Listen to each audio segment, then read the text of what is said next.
Mega hero Ram Charan తన సతీమణి ఉపాసనతో కలిసి మన ప్రధానమంత్రి నరేంద్ర మోదీని కలిశారు. ఇటీవలే ఢిల్లీలో జరిగిన ఆర్చరీ లీగ్ సందర్భంగా ఈ లీగ్ను రామ్ చరణ్ చేతుల మీదుగా లాంచ్ చేయించారు మన ప్రధాని.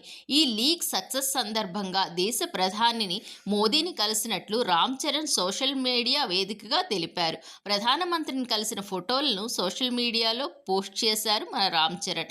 ప్రధాని మోదీని కలిసిన అనంతరం తన అనుభవాన్ని రామ్ చరణ్ ఇలా తెలిపారు. అనిల్ కామినేని నేతృత్వంలో జరిగిన ప్రపంచంలోనే మొట్టమొదటి ఆర్చరీ ప్రీమియం లీగ్ విజయంపై ప్రధానిని కలవడం నాకు చాలా గౌరవంగా భావిస్తున్నాను అని చరణ్ అన్నారు. ప్రధాని మార్గదర్శకత్వం, క్రీడల పట్ల ఆయనకున్న ఆసక్తి ప్రపంచవ్యాప్తంగా విలువిద్య వారసత్వాన్ని కాపాడటానికి, ప్రోత్సహించడానికి మాకు ఎంతో సహాయపడింది.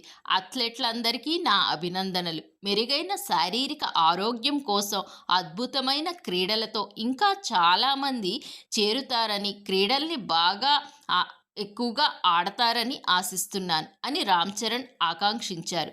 భారత్లో క్రికెట్, కబడ్డీ, ఫుట్బాల్ వంటి క్రీడలకు వేర్వేరు లీగ్స్ ఉన్నాయి. అయితే ఈ సంవత్సరం తొలిసారి ఆర్చరీ లీగ్ పోటీలు నిర్వహించారు.